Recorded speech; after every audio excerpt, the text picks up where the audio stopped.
नमस्कार, आप सभी का स्वागत है हमारे स्पेशल शो खास मुलाकात में हिंद टुडे पर। मैं हूं आपके साथ मोहम्मद खालिद खान।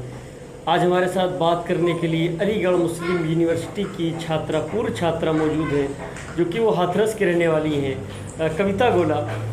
कविता गोला से मैं ये जानना चाहूँगा किस तरह से लड़कियों को पढ़ने में या बाहर जाने में या कोचिंग करने में या जॉब के लिए, प्राइवेट जॉब के लिए कहाँ से उनको इशू आता है। कभी तो ये सुनने को मिलता है, देखने को मिलता है कि उनके घर वाले भेजना नहीं चाहते हैं, तो कभी उनके दिमाग को डाइवर्ट किया जाता है कि आप बाहर जाएंगे तो आपका माइंड डाइवर्ट कर दिया जाएगा, आपका ब्रेन वॉश कर दिया जाएगा।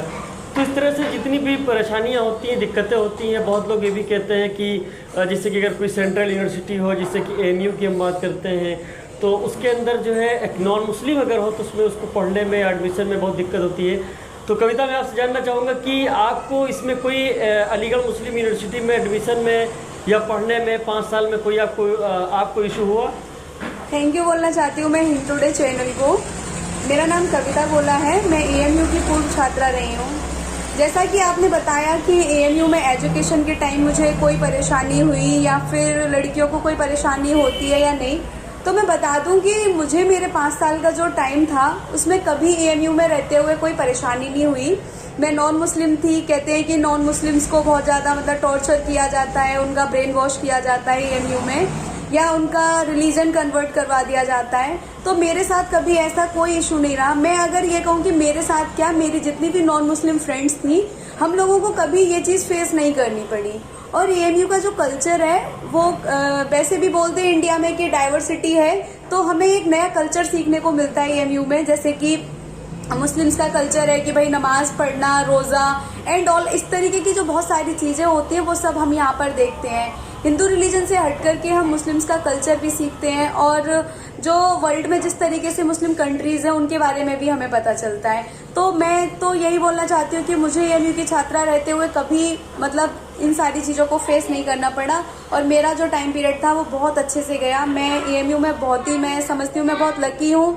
मुझे प्राउड फील होता है अलीग बोलते हुए, और ANU की स्टूडेंट बोलते हुए भी मैं प्राउड फील करती हूँ कि मैं एक सेंट्रल यूनिवर्सिटी की स्टूडेंट रही।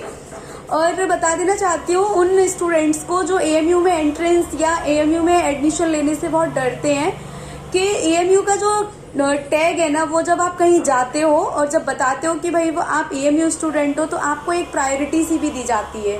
मैं प्रायोरिटी ये नहीं कि आपको ज़्यादा मार्क्स मिलेंगे या कुछ भी, लेकिन हाँ तब भी जो है सामने वाला देखता है कि आप ANU स्टूडेंट हो, सेंट्रल यूनिवर्सिटी से हो, तो आपको कहीं ना कहीं कोई ना कोई प्रायोरिटी ज़रूर मिलती है।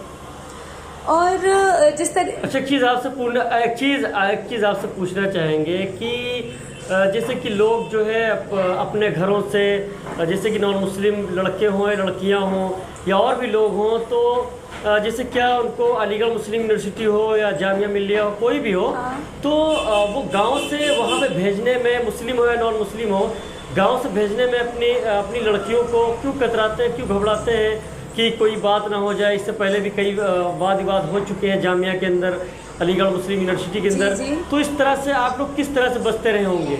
जैसा कि लोगों के माइंड में ना पहले से उनकी ये मेंटेलिटी सेट है। मैं कहती हूँ कि वो ऑर्थोडॉक्सी काइंड ऑफ उनकी मेंटेलिटी है, कि उन्होंने पहले से ही अपने ब्रेन को इस तरीके से सेट किया हुआ है कि ANU जाने पर बच्ची का ब्रेन वॉश करके उसे रिलीजन कन्वर्ट करवा दिया जाएगा, वहाँ अच्छी एजुकेशन नहीं है, और जो वहाँ मिलता है वो उन्हें कहीं बाहर भी मिल सकता है। बट वो सच में नहीं जानते कि जो ANU देता है वो कहीं भी नहीं मिल सकता। अगर आप सोचते हैं कि भाई प्राइवेट स्कूल्स या प्राइवेट कॉलेजेस में जा करके आपका स्टैंडर्ड बहुत हाई होगा, ऐसा नहीं है कि प्राइवेट नहीं देते, लेकिन जो यूनिवर्सिटी देती है जहां हम बहुत सारी चीज़ों को समझ रहे होते हैं, ऐसी चीज़ें, ऐसे कल्चर और ऐसी एजुकेशन जो कहीं नहीं मिलती, वो हमें यूनिवर्सिटी में मिलती है। चाहे फिर वो जामिया हो या AMU या फिर आप DU का कुछ भी, कोई भी यूनिवर्सिटी हो, लेकिन मैं मानती हूँ कि जो ANU देता है वो कहीं नहीं मिल सकता आपको।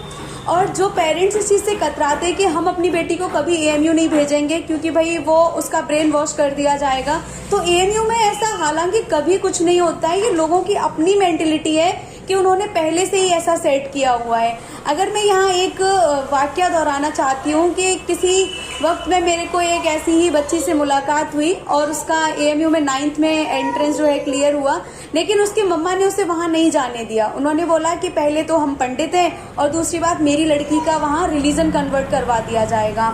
मैंने उन्हें बहुत इंसिस्ट किया लेकिन वो नहीं मानी कि आप अच्छा है बेटे, आप बहुत बड़ी थी, आप इसलिए चली गई, आपके साथ कुछ नहीं हुआ, मैं नहीं भेज सकती। तो इस टाइप की जो ये फिलॉसफी उन्होंने तैयार करके रखी हुई है वो सब बिल्कुल गलत है और मैं इन सब चीज़ों को कभी भी नहीं मानती।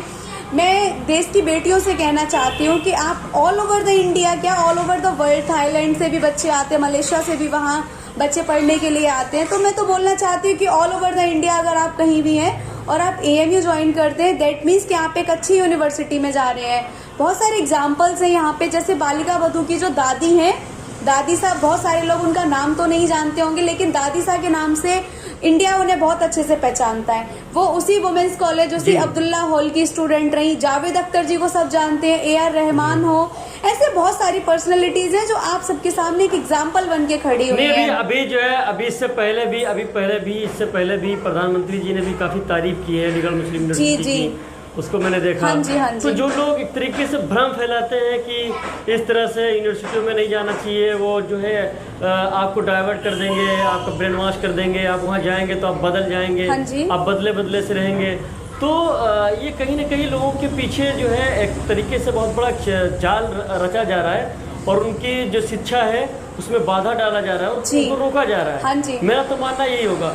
दूसरी चीज ये है कि जैसे कि आपने इतनी अच्छी शिक्षा हासिल की और आपने इतनी बड़ी यूनिवर्सिटी से अपनी शिक्षा हासिल की है, उसके बाद अगर आपको घर पे लाके बैठा दिया जाए तो आपको किस तरह से महसूस होगा कि यार मैंने तो 8-10 साल अपने खराब कर दिए पढ़ाई के मामले में। हाँ अब लाके मुझे घर के अंदर बैठा दिया गया है, तो उस टाइम पे क्या फील करते हैं? मैं अगर अपने बारे में बताना चाहूँ तो मैं बताती हूँ कि मैं नवोदय की भी एल्यूमिनाई हूँ। जिस तरीके से मैं यहाँ AMU स्टूडेंट रही हूँ वैसे ही मैं नवोदय विद्यालय की भी छात्रा रही हूँ और मेरा बचपन जो है पूरा हमेशा ही हॉस्टल में गुजरा। मैं जब 11 साल की थी मैं तभी से हॉस्टल में हूँ और जो गोल्डन डेज जिसे मैं बोलती हूँ वो मेरे AMU के थे। ऐसा नहीं है कि नवोदय ने मुझे कुछ नहीं दिया, नवोदय ने मुझे बहुत कुछ दिया। उसने मुझे सिखाया कि मतलब सर्कमस्टेंसेस कैसे भी हो, सिचुएशन चाहे जैसी भी हो, आपको सर्वाइव करना है।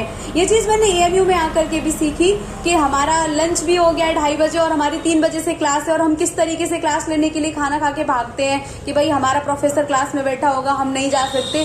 ये बहुत सारी चीज़ें हैं, सिचुएशंस को इस तरीके से हैंडल किया। तो मैं यही बोलना चाहती हूँ कि अब मैं जब UPSC की प्रिपरेशन करने के लिए दिल्ली गई और जब मेरे को कोई पॉजिटिव रिजल्ट नहीं मिला वहाँ से, तो मेरे गार्जियन ने मुझे घर में बिठा दिया और ये कह के कि अगर गवर्नमेंट जॉब नहीं है तो आप प्राइवेट के लिए नहीं जा सकते। ऐसा ये कौन सा रूल है कि अगर आपकी गवर्नमेंट जॉब नहीं है तो आप प्राइवेट सेक्टर नहीं ज्वाइन कर सकते? आज की डेट में तो सबको पता है कि मोदी जी सब कुछ प्राइवेट किए जा रहे हैं, सब चीज़ प्राइवेटाइजेशन को इतना ज़्यादा प्रायोरिटी दिया जा रहा है, तो फिर हमें नौकरी के लिए क्यों नहीं जाने दिया जा रहा है? और अभी UPSC में भी मैं बिल्कुल खरे तौर से कहना चाहती हूँ कि ऐसा नहीं कि UPSC में कुछ नहीं हो रहा है। UPSC में भी लोगों के साथ में बहुत सारी चीजें हो रही हैं जो कि बिल्कुल गलत हैं। कहने का मतलब ये है कि वहाँ भी OBC के जो लोग हैं उनका सिलेक्शन नहीं हो रहा है, जनरल किस तरीके से ऊपर जा रहा है, SC ST को प्रायोरिटी दी जा रही है, तो OBC वाले भी तो है ना, OBC को भी ज्यादा से ज्यादा प्रायोरिटी दी जाए, ऐसा वहाँ कहीं देखने को नहीं मिलता।